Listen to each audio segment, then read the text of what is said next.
Smartwatches are going to be the next big thing, keeping us connected, looking good, and making us feel like we're living in the future. At least that's the promise. But though all of the many smartwatches you can buy right now make those promises, few if any actually deliver.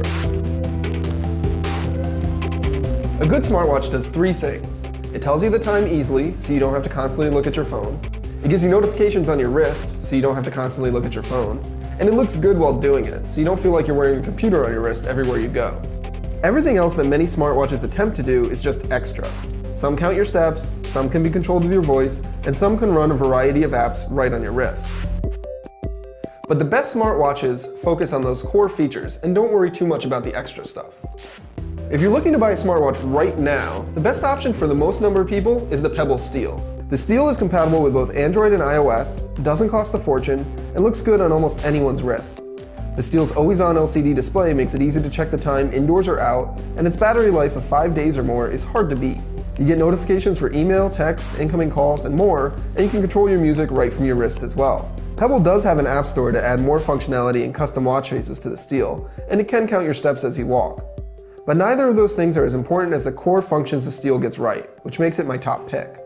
If you're looking for more from your smartwatch, like the ability to talk to it, or send messages from your wrist, or run a variety of apps, Motorola's Moto 360 is the best option among the many Android Wear watches you can buy today. The 360 looks great, it's comfortable to wear, and it's not as large or cumbersome as many other Android Wear watches. It has a color display that's visible outdoors as well as indoors, voice controls to quickly reply to messages without touching your phone, and a built-in heart rate monitor and step counter. The Android Wear platform offers a ton of apps to add more functionality to the Moto 360. But if you're an iPhone user, none of this is available to you. You can't even use the Moto 360 for basic time and notifications. Though Google has rapidly updated and improved Android Wear since its debut earlier this year, it's still not as stable or reliable as the Pebble, and it requires more setup and tinkering from you to get it working best.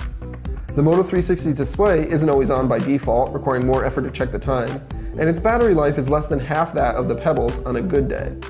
Fortunately, you can charge it on almost any Qi wireless charger, in addition to Motorola's special dock. The rest of the field is dominated by other Android Wear watches from other manufacturers. The second best option is LG's G Watch R, which is very similar to, if not quite as good looking as the Motorola. It really comes down to personal preference between the two, but most people I've spoken to prefer the looks of the Moto 360 over the G Watch R. The G Watch R has a nicer display and slightly better battery life, but you can only charge it with LG's dock, so it's not as convenient as the 360's wireless charging. Samsung also has its Gear 2 smartwatch that doesn't run on Android Wear, but uses Samsung's own software platform. That limits it to only Galaxy smartphones and greatly reduces the number of third-party apps you can install on it. There really isn't a good reason for anyone to buy a Gear 2 at this point. If you're on a tight budget, Pebble also offers its classic watch at half the price of its Steel. It does all of the same things as a Steel, but it's plastic, so it doesn't look or feel as nice as the Steel does. There are other smartwatches that work with both iOS and Android, like MetaWatch's M1, Cogito's Pop, and the Martian Notifier, but none of them work as reliably as the Pebble, or they cost significantly more. Many people probably don't have a need for a smartwatch, but if you're looking to buy one right now and you're not interested in waiting to see what Apple and other manufacturers bring next year, the Pebble Steel is the best smartwatch.